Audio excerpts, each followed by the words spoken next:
Whether you realize it or not, you are prophesying your future.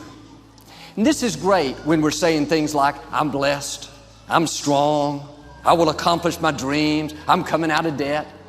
That's not just being positive, you are prophesying victory, prophesying success, prophesying new levels. Your life will move in the direction of your words. But too many people go around prophesying just the opposite. I never get any good breaks. I'll never get back in shape. Business is slow. I'll probably get laid off. Flu season is here. I always get it. They don't realize they are prophesying defeat. It's just like they're calling in bad breaks, mediocrity, lack. The scripture says we will eat the fruit of our words. You are planting seeds when you talk. At some point, you're going to eat that fruit. My challenge is make sure you're planting the right kind of seeds. If you want apples, you have to sow apple seeds. If you want oranges, you can't plant cactus seeds, poison ivy seeds, mushroom seeds. You're going to reap fruit from the exact seeds that you've been sowing. In other words, you can't talk negative and expect to live a positive life. You can't talk defeat and expect to have victory. You can't talk lack, not enough, can't afford it, never get ahead, and expect to have abundance. If you have a poor mouth, you're going to have a poor life. If you don't like what you're seeing, start sowing some different seeds. Instead of saying, I'll never get well, Joel. This sickness has been in my family for 3 generations. No, let me give you the right seeds. God is restoring health back unto me. This sickness didn't come to stay, it came to pass. I'm getting better and better every day. You keep sowing those seeds and eventually you'll eat that fruit. Health, wholeness, victory. Instead of saying, I'll never get out of debt. I'll never rise any higher. No, I will lend and not borrow. Whatever I touch prospers and succeeds. I'm coming into overflow, into more than enough. Start sowing seeds of increase, seeds of abundance.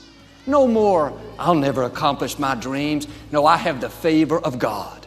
Blessings are chasing me down. The right people are searching me out. New opportunities, new levels are in my future. If you keep talking like that, you'll reap a harvest of good things. James said in the scripture, with our tongue, we can bless our life or we can curse our life. Many people don't realize with their words, they're cursing their future. Every time you say, I never get any good breaks, you just cursed your life. I'll never be able to afford that nice house.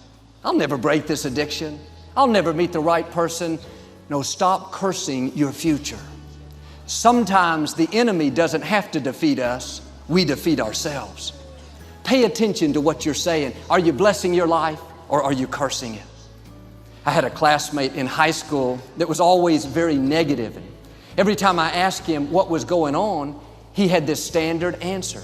He would always say, not much. I'm just getting old, fat, and bald.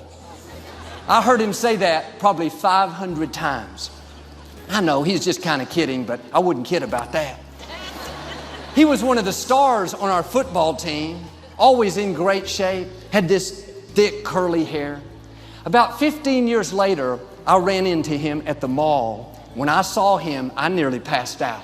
He had prophesied his future. He looked old, fat, and bald.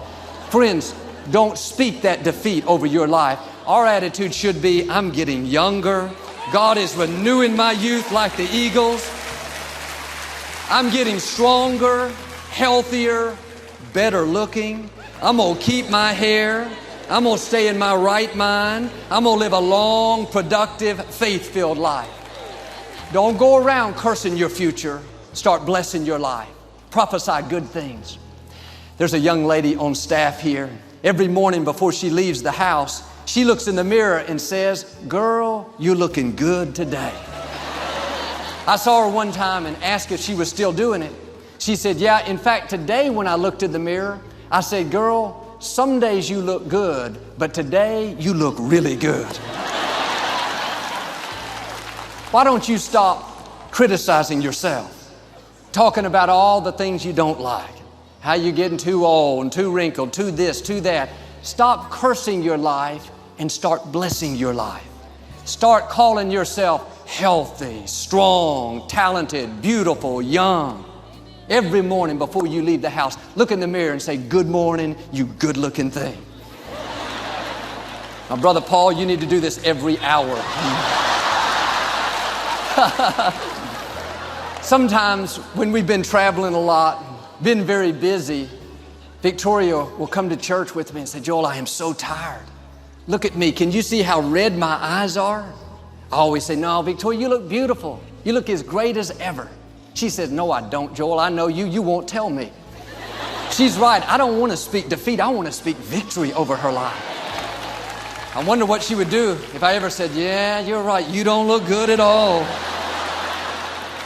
I'm smarter than that.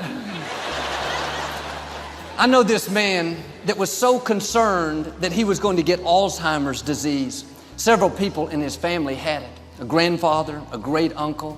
He was in his early 50s, but he was always talking about what might happen. He told me how he is making plans for who could take care of him, get everything lined up. And of course, it's good to use common sense, to be wise, but if you go around talking about when you're going to get it, making plans for it, most likely you won't be disappointed. You're calling it in, just like you're sending it an invitation. I told him what I'm telling you. Don't say another time that you're going to have Alzheimer's. Start declaring, "No weapon formed against me will ever prosper. I will live out my days in good health, with a clear mind, with good memory, with clarity of thought. My mind is alert, my senses are sharp, my youth is being renewed." You got to prophesy health. Prophesy a long, productive life. Your words will become your reality. When our daughter Alexandra was about 4 years old, she overheard Victoria and me talking about this little boy that was having a terrible time with headaches. He was having to leave school and causing him all kinds of difficulties. Alexandra spoke up and said, "Daddy, I don't have headaches and I never will have headaches." I thought, you're exactly right. You're prophesying the right thing. One time I was working on my garage door back then. I couldn't get it to go up. And I was kind of frustrated. I didn't even realize Alexandra was there, but under my breath I said, "This thing is never going to work." I heard this little voice speak up, "Daddy, you're going to have what you say." Oh, it's terrible when your own children believe your messages. Proverbs 6 says, "We are snared by the words of our mouth." Snared means to be trapped. Your words can trip you. What you say can cause you to stumble. It can keep you from your potential. You're not snared by what you think. Negative thoughts come to us all. When you speak them out, you give them life. That's when they become a reality. When you say, "I'll never get back in shape," it becomes more difficult. You just made it harder. When you say, "I never get any good breaks," that stops the favor that was ordained for you. If you say, "I'm not that talented, I don't have a good personality," that is setting the limits for your life. That is calling in mediocrity. You may have been snared in the past, trapped by your words, but I believe this is a new day. I declare you're coming out of that trap. Every chain is being loosed. Every stronghold is coming down. No weapon formed against you is going to prosper. Now you got to do your part. Start speaking victory over your life. Speak increase. Dare to declare God's favor. Be bold to call in those things you're dreaming about, those things you're believing for. Don't use your words to describe the situation. Use your words to change the situation. Matthew chapter 6, Jesus was talking about worry. He said, "Take no thought, saying, 'What shall we eat? What shall we drink?'" Notice that phrasing, "take no thought, saying." The negative thoughts will come. The key is to not say them. A thought will die stillborn if you don't speak it. Jesus was saying, you may feel worried. You may seem like it's never going to happen, but take no thought, saying. Don't verbalize it. Don't get trapped by your words. When we acquired this place, the former Compaq Center, it was a dream come true. We were so excited. Our builders drew up plans to renovate it from a basketball arena to a church. They called us together and said it was going to cost $100 million to renovate. After they picked me up off the floor, my first thoughts were, that's impossible. There's no way. I've only been the pastor 4 years. They cannot expect me to raise those kind of funds. Even though those thoughts were racing through my mind again and again, I was smart enough to keep my mouth closed. I kept a big smile on my face, acted like it was no big deal. I knew if I wouldn't verbalize those negative thoughts, eventually they would die stillborn. It's one thing to think that it's impossible, but when you start telling people it's impossible, it takes on a whole new meaning. You may think, I'll never break this illness. I'll never get well. I'll never meet the right person. Those thoughts come to all of us. You can't stop that. My challenge is don't give them life by speaking them out. Don't go call your friends and tell them how it's not going to happen. I told our team, I don't see a way, but I know God has a way. He didn't bring us this far to leave us. My report was, God is supplying all of our needs. The funds are coming in.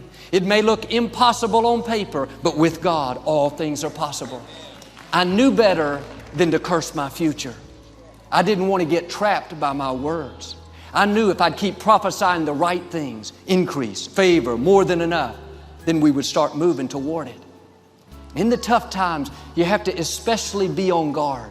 It's very tempting to vent your frustration, tell people how the loan didn't go through and how bad the medical report was and how these people just didn't treat you right. But continually talking about the problem, that's not only going to make you more discouraged, but you're giving that problem more life. You're making it bigger. Turn it around. Don't talk about the problem, talk about the promise. Instead of, oh man, I got this big challenge. No, I serve a big God. He spoke worlds into existence. Nothing's too difficult for Him. Instead of, oh, I didn't get the promotion. God passed over again, another disappointment. No, I know when one door closes, that means God has something better. He's directed my steps. I'm excited about my future. Instead of, oh, I'll never meet the right person, Joe, I'm too old. It's been too long. No, something good is going to happen to me. Divine connections are coming my way. Well, I heard you got a bad medical report. Yes, that's true, but I have another report. It says God is restoring health back unto me. Well, I heard those people did you wrong. Yes, but I'm not worried. God is my vindicator. He's fighting my battles. He's promised to give me beauty for ashes. See, in life, there are always two voices vying for your attention. The voice of faith and the voice of defeat. You'll hear a voice saying, like I did, problem's too big. It's not going to work out. Just accept it. You'll be tempted to worry, to be negative, to complain.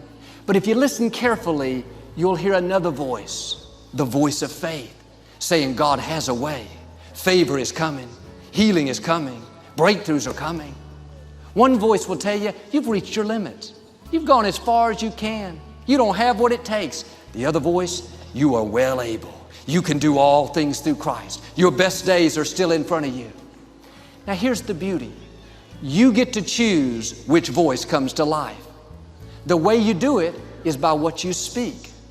When you verbalize that thought, you're giving it the right to come to pass. If you go around saying, the problem's too big, I'll never get well, you are agreeing with the wrong voice. You've got to get in agreement with God. The other voice may seem louder, but you can override it. You can take away all of its power by choosing the voice of faith.